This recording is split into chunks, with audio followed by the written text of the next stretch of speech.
아니, 오답률이 21번이 가장 오답률이 높고, 그 다음에 16번이 오답률이 높은데요.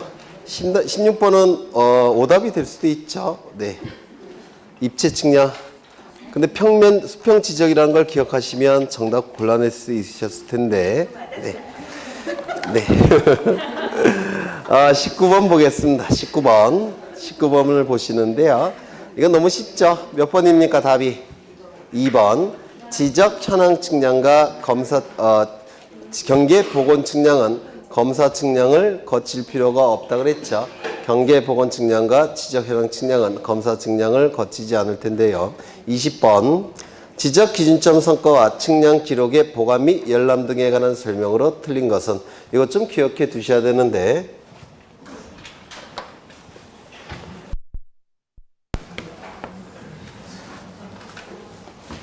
이건 요약집에 없을 거예요. 이거 좀 기억해 두셔야 됩니다.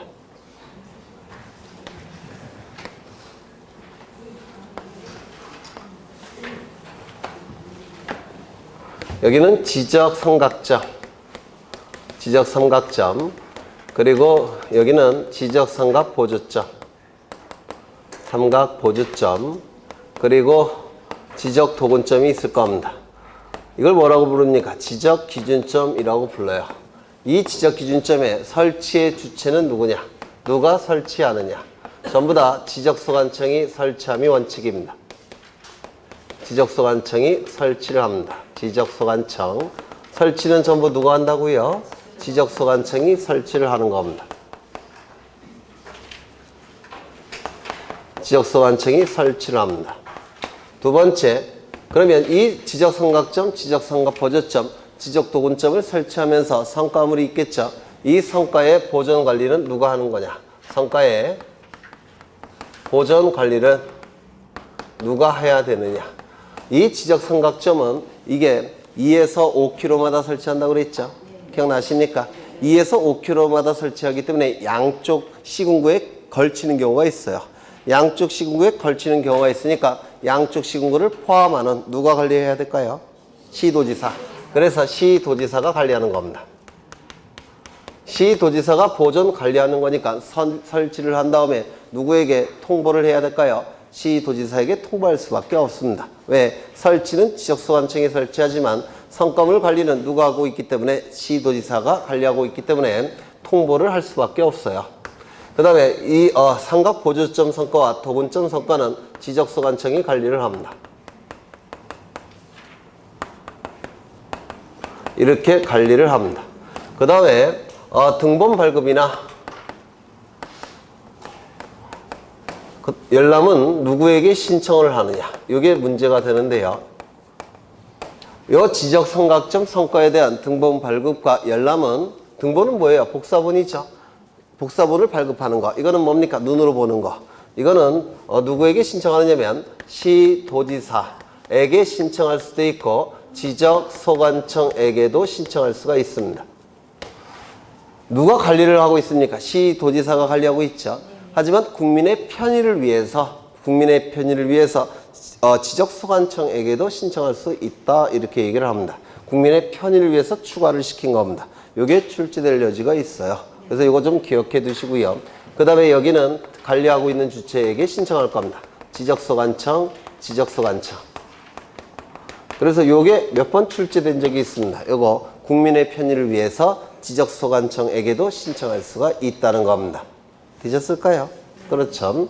전산망이 다 연결되어 있기 때문에 지적소관청에게 신청해도 등본 발급할 수가 있습니다. 그 다음에 열람도 열람도 해줄 수가 있어요. 왜? 전산망이 다 연결되어 있으니까. 문제를 보겠습니다.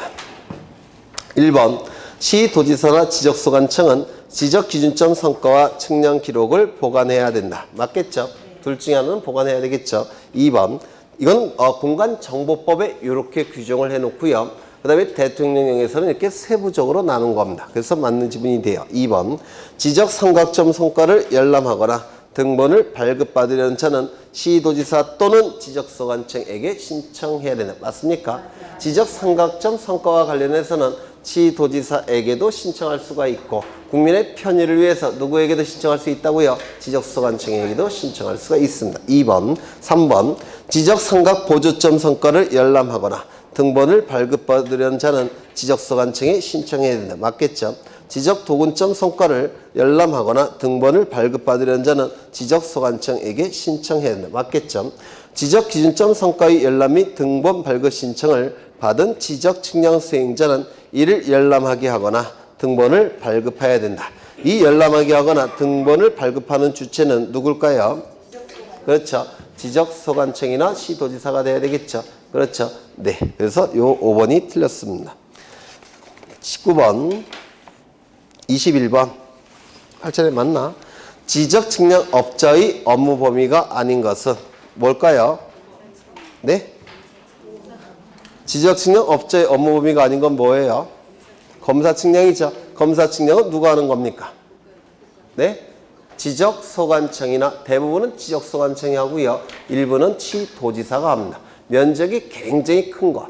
그런 건 지적소관청이 할 수가 없어요. 그래서 시도지사가 하고 대부분은 지적소관청이 할 겁니다. 그래서 이게 21번, 5번이 정답인데요. 이거 오답 나왔습니까? 네? 5번이에요. 5번. 5번이 정답이고요. 그 다음에 나머지 것도 아까 외우라고 부탁드렸죠. 지적측량업자의 업무 범위 좀 기억해 두셔야 돼요. 먼저 경계점 좌표 등록부가 있는 지역. 이때 좌표값이 있기 때문에 명확하게 수집할 수가 있어요. 그래서 지적측량업자가 할 수가 있고요. 그 다음에 지적제조사에 관한 특별법에 따른 사업지구에서 실시하는 지적제조사 측량. 이 지적제조사 측량은 워낙 많은 토지에 대해서 측량이 들어가기 때문에 한국국토정보공사가 다 할 수는 없습니다. 그래서 지적측량업자도 포함을 시킨 겁니다. 그 다음에 도시개발사업. 도시개발사업은 이것도 마찬가지예요. 도시개발 사업이 시행되는 경우에는 지적확정 측량이 시행되고 실시되고 지적확정 측량은 뭡니까? 좌표 등록부가 작성 비치되죠. 그래서 1번과 거의 같은 의미예요. 그 다음에 4번 지적 전산 자료를 활용한 정보화 사업. 이런 것들도 너무 양이 많기 때문에 한국국토정보공사가 다 할 수는 없습니다. 그래서 이 업무 범위 4가지 반드시 암기하십니다. 반드시 5%에서 10% 나온다고 했죠. 그래서 이것도 반드시 암기하시는 거 맞네요. 공간정보법은 다 맞으셔야 돼요. 최하 10개 이상은 아무리 실수를 많이 해도 10개 이상 득점하셔야 돼요. 이게 나올 게 뻔하기 때문에 그렇습니다. 그래서 이것도 좀 기억해 두시면 좋을 것 같아요. 문제는 어려운데 답은 되게 쉽죠. 근데 정답률이 3.2%밖에 안 돼요. 아, 다른 걸로 나왔어요? 그러면 이거 맞으신 분 손 들어보세요. 나머지 분은 뭔가요? 정답은 5번이에요. 5번. 제가 답을 잘못 체크해서 들은 것 같아요. 네. 정답은 5번. 22번. 공간정보의 구축 및 관리 등에 관한 법령에 의한 중앙지적위원회의 심의 의결 사항이 아닌 것은. 이것도 문제는 대단히 어렵지만 답 고르는 건 대단히 쉽죠. 네, 이렇게 출제합니다. 공간정보법은. 그래서 10개 이상은 득점하셔야 돼요. 정답은 몇 번인가요? 2번이겠죠. 축적변경이라는 문구가 나왔으니까 축적변경위원회에서 하는 일이겠죠. 네, 축적변경위원회에서 하는 일이 될 테고요. 나머지 중앙지적위원회의 업무범위 이거는 출제될 확률이 대단히 높습니다. 한 20%는 돼요. 그래서 꼭 기억해 두시고요.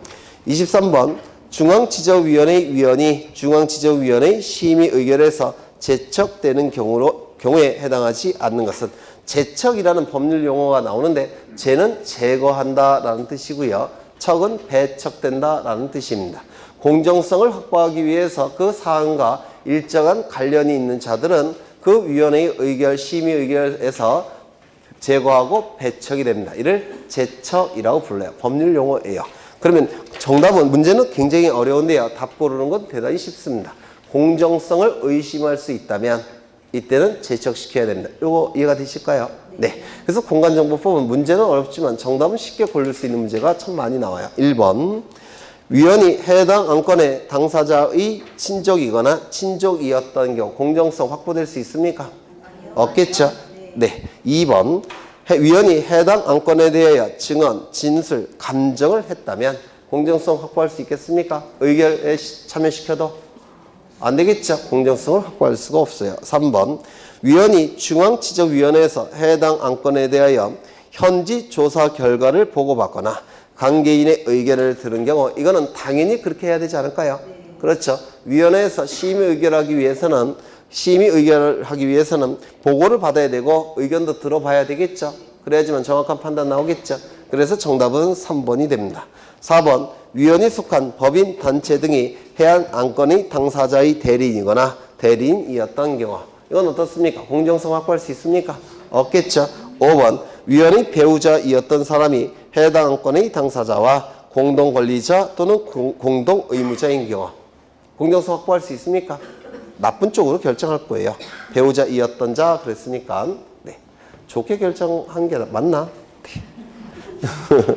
정답은 3번이죠. 그 다음에 24번 이건 대단히 쉬운 문제죠. 지방지적위원회의 심의 의결사항 하나밖에 없다고 했죠. 뭡니까? 적부심사에 대한 심의 의결. 이것만 지방지적위원회가 할 수가 있습니다. 예전에는 여러 가지 안건을 처리할 수 있도록 만들었는데 다 삭제하고 하나만 남겨놓은 겁니다. 적부심사에 대한 심의 의결. 이것만 지방지적위원회가 할 수가 있습니다. 정답은 뭔가요? 1번. 나머지는 중앙지적위원회에서 처리하는 사안이죠. 그 다음에 25번 공간정보의 구축 및 관리 등에 관한 법령상 지적측량 성과에 대하여 다툼이 있는 경우 소유자 이해관계인 수행자가 관할 시도지사를 거쳐 지적측량 적부심사를 청구할 수 있는 위원회는 이런 문제가 많아요. 공간정보법은 무조건 다 득점하셔야 돼요. 네, 정답은 몇 번입니까? 2번 중앙지적위원회에 관한 설명이다 옳지 않은 것은 1번 중앙지적위원회는 위원장 1명과 부위원장 1명을 포함 기억하시라고 그랬죠. 제외가 아니라 포함 기억하셔야 되고요.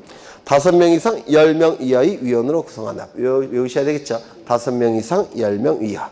2번 위원장은 국토교통부의 지적업무 담당 국장이, 부위원장은 국토교통부의 지적업무 담당 과장이 된다. 맞습니까? 네. 맞죠. 3번 위원은 지적에 관한 학식과 경험이 풍부한 사람 중에서 국토교통부 장관이 임명하거나 위촉한다. 이것도 맞겠죠. 네. 중앙지적위원회니까 국토교통부 장관이 임명 위촉할 겁니다. 4번 위원장, 부위원장을 포함한 위원회 임기는 2년으로 한다. 맞습니까? 어디가 틀렸습니까? 제외가 돼야 되겠죠. 위원장은 국장이 하는 거니까 국장 직위에 있는 동안만 위원장이 될 겁니다. 부위원장은 과장이 하는 거니까 과장 직위에 있는 동안만 할 거예요. 그래서 10년 동안 국장 직위에 있다면 10년 동안 위원장 하는 것이고 1년 만에 다른 데로 보직 발령을 받게 되면 전보 발령을 받게 되면 1년 만에 잘릴 수도 있습니다. 그렇겠죠. 5번 중앙지적위원회의 위원장은 회의를 소집하고 의장이 된다. 이 회의 소집권자는 국토교통부 장관이 회의 소집권자가 아니라 중앙지적위원회의 위원장이 회의 소집권자라고 했죠. 그 다음에 정답은 4번이 될 테고 27번 중앙지적위원회에 관한 설명이다 옳지 않은 것은 위원장이 부득이한 사유로 직무를 수행할 수 없을 때는 부위원장이 그 직무를 대행하고 위원장, 부위원장이 모두 부득이한 사유로 직무를 수행할 수 없을 때는 위원장이 미리 지명한 위원이 그 직무를 대행한다. 요거 순서 기억하셔야 된다고 했죠. 첫 번째 위원장, 위원장이 없을 때는 부위원장, 부위원장이 없을 때는 선임위원 이렇게 나오면 틀립니다. 선임위원이 아니라 위원장이 미리 지명한 위원. 요 순서대로 의장의 직무를 수행하게 됩니다. 요거 외워두셔야 되고요. 그 다음에 세 번째 중앙지적위원회는 관계인을 출석하게 하여 의견을 들을 수 있으며 필요하다면 현지조사도 할 수 있다. 현지조사도 가능하다는 거 기억해 두셔야 되고요. 3번 위원장이 중앙지적위원회 회의를 소집할 때는 회의 일시, 장소, 안건을 회의 3일 전까지 위원에게 서면으로 통지해야 된다. 5일이죠. 5일. 3일이 아니라 5일이 될 겁니다. 또한 서면으로 통지해야 돼요. 전화 안 됩니다. 이메일 안 돼요. 팩스도 안 됩니다. 무조건 서면으로 통지해야 됩니다. 팩스는 되겠네요. 팩스는 서면일 테니까. 4번 위원이 적부 재심사 시 증령사안에 관련이 있는 경우에는 그 안건의 심의 또는 의결에 참여할 수 있겠습니까? 없겠죠. 공정성을 확보할 수가 없으니까 제척될 겁니다. 제거되고 배척될 거예요. 5번 중앙지적위원회는 국토교통부에 둔다. 맞겠죠? 정답은 3번. 중앙지적위원회의 심의 의결사항이 아닌 것은 이거 꼭 외우시라고 했죠. 근데 답을 고르는 건 대단히 쉬워요. 답 고르는 거는 뭡니까 답이? 3번이죠. 적부심사는 누가 하는 겁니까? 지방지적위원회에서. 그렇죠. 그래서 암기가 안 됐다고 해서 그걸 포기하실 필요는 없어요. 답 고르는 건 쉽게 낼 수가 있습니다. 그 다음에 적부심사에 관한 문제가 2개가 나오는데요. 아까 프린트로 했지만 지금 시간 여유가 있으니까 다시 한번 외워보겠습니다. 적부심사를 청구할 수 있는 주체는 누구라고 했습니까? 네? 토지 소유자, 그리고요 이해관계인, 그리고 지적측량 수행자. 지적측량 수행자는 둘이 있죠. 누가 있습니까? 한국국토정보공사와 지적측량업자 둘을 지적측량 수행자라고 불렀죠. 이 소유자 이해관계인 지적측량 수행자는 누구에게 적부심사를 청구하느냐면 지적소관청에게 적부심사를 청구할 수는 없습니다. 왜냐하면 우리가 적부심사라는 건 뭐냐면 지적측량을 하게 되면 그 성과가 나올 겁니다. 그 성과에 대해서 적법하게 이루어진 것인지 부적법하게 이루어진 것인지 심사를 청구하는 것, 이를 지적측량 성과 적부심사 청구라고 부르는데요. 너무 기니까 이걸 생략한 겁니다. 그래서 지적측량 성과에 대해서 그 성과가 적법하게 이루어진 것인지 부적법하게 이루어진 것인지 심사를 청구하는 게 지적측량 적부심사 청구예요. 그런데 이 성과라는 단어는요, 결과와 구별이 돼야 되는데 성과라는 단어는 검사 측량까지 이미 거쳤다는 뜻입니다. 결과라는 문구가 나오면 이거 검사 측량을 안 거쳤다는 뜻이에요. 그래서 이 성과라는 용어가 나왔으니까 검사 측량을 이미 거쳤다는 뜻인데 검사 측량은 보통 누가 합니까? 지적소관청이 해요. 그러면 적부심사를 지적소관청에게 해봤자 의미가 있습니까? 없어요. 번복할 가능성이 굉장히 작기 때문에 그렇습니다. 따라서 이 적부심사 청구는 지적소관청에 하는 것이 아니라 누구에게 한다고 했습니까? 시도지사에게 청구를 해야 될 겁니다. 그런데 예전에는 공간정보법이 개정이 되기 전에는 시도지사에게 청구한다라고 규정이 되어 있었는데요. 시도지사는 한 사람으로 구성되어 있기 때문에 공정성을 확보하기가 쉽지 않습니다. 그래서 법을 개정해서 시도지사가 아니라 공정성을 확보하기 위해서 지방지적위원회에 청구한다. 이렇게 법을 개정한 거예요. 그래서 지방지적위원회가 시도지사 소속하에 설치되어 있는데 얘한테 청구하는 게 아니라 얘한테 청구하는 겁니다. 그걸 기억해 두셔야 돼요. 그렇죠? 그래서 적부심사 청구는 이렇게 청구를 하는 겁니다. 이렇게 청구하는 거예요. 적부심사 청구는 시도지사에게 청구하는 것이 아니라 지방지적위원회에 청구하도록 법을 개정했습니다. 그래서 출제가 될 거라는 겁니다. 개정사항이라서. 하지만 이 지방지적위원회는 위원회 형태이기 때문에 소속 공무원이 많지 않아요. 소속 공무원이 많지 않기 때문에 잡무를 처리하기가 어렵습니다.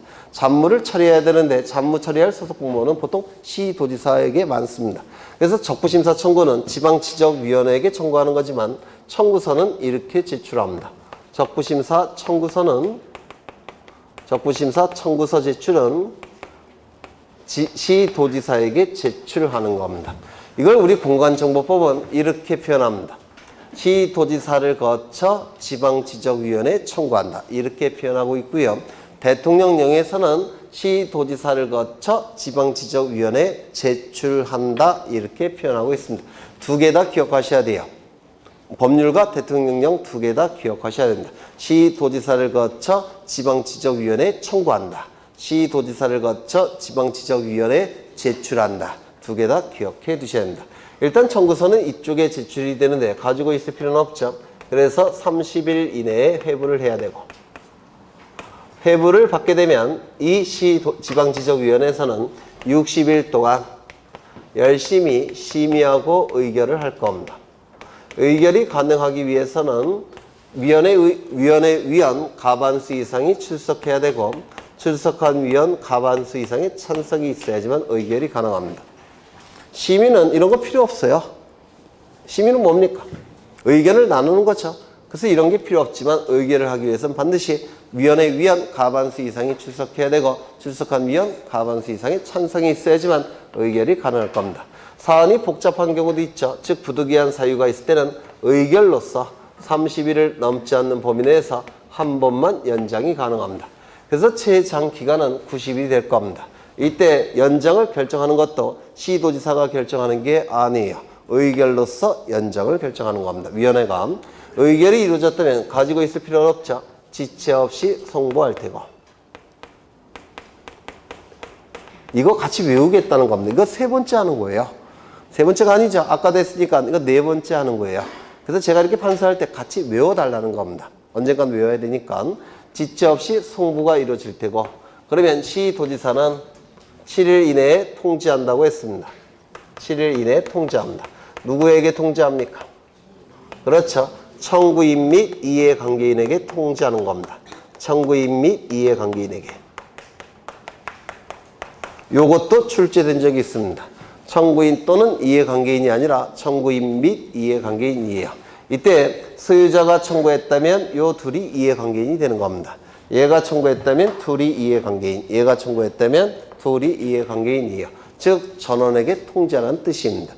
통지할 때는 90일 이내에 적부 재심사를 청구할 수 있음을 서면으로 알려야 된다. 이것도 기억하셔야 돼요. 적부심사는 첫 번째 청구하는 것이고 두 번째 청구하는 게 재심사죠. 그래서 통지가 이루어질 때는 90일 이내에 재심사를 다시 한번 청구할 수 있음을 서면으로 알려야 됩니다. 이것도 기억하십니다. 서면으로 알려야 돼요. 그래서 90일 동안 고민을 해야 될 겁니다. 90일 동안 고민을 합니다. 그래서 받아들이면 끝나는 것이고 다시 한번 청구할 수도 있을 겁니다. 언제까지? 90일까지. 그렇죠. 이때 이 지방지적위원회 재심사를 청구하는 건 의미가 없죠. 따라서 한 단계 더 올라갈 겁니다. 누굽니까? 국토교통부 장관. 그렇죠. 그런데 이 국토교통부 장관도 한 사람으로 구성되어 있기 때문에 공정성 확보가 어렵습니다. 공정성을 확보하기 위해서 국토교통부 장관 소속하에 중앙지적위원회가 설치된다고 그랬죠. 그렇죠. 그래서 이 재심사 청구는 누구에게 청구하는 겁니까? 이렇게 청구하는 겁니다. 적부 재심사 청구는 중앙지적위원회에게 청구하는 겁니다. 그런데 이 중앙지적위원회도 위원회 형태이기 때문에 소속 공무원이 없어요. 잡무를 처리하기가 쉽지 않습니다. 잡무는 누가 처리해야 되냐면 국토교통부 장관 쪽에서 처리를 해야 돼요. 그래서 청구서는 누구에게 제출합니까? 이렇게 제출하는 겁니다. 적부 재심사 청구서는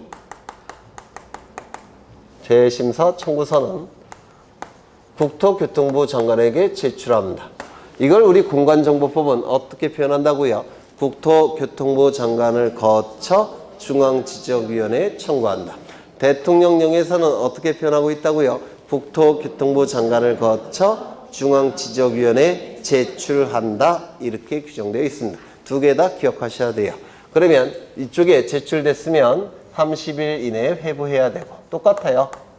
30일 이내에 회부가 이루어질 테고, 회부를 받은 중앙지적위원회에서는 60일 동안 열심히 심의하고 의결을 할 겁니다.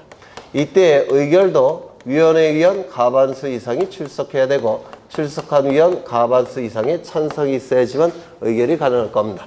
사안이 복잡한 경우, 즉 부득이한 사유가 있는 경우는 의결로서 30일을 넘지 않는 범위 내에서 한 번만 연장이 가능합니다. 따라서 재심사도 최장 기간이 60일, 90일이 될 겁니다.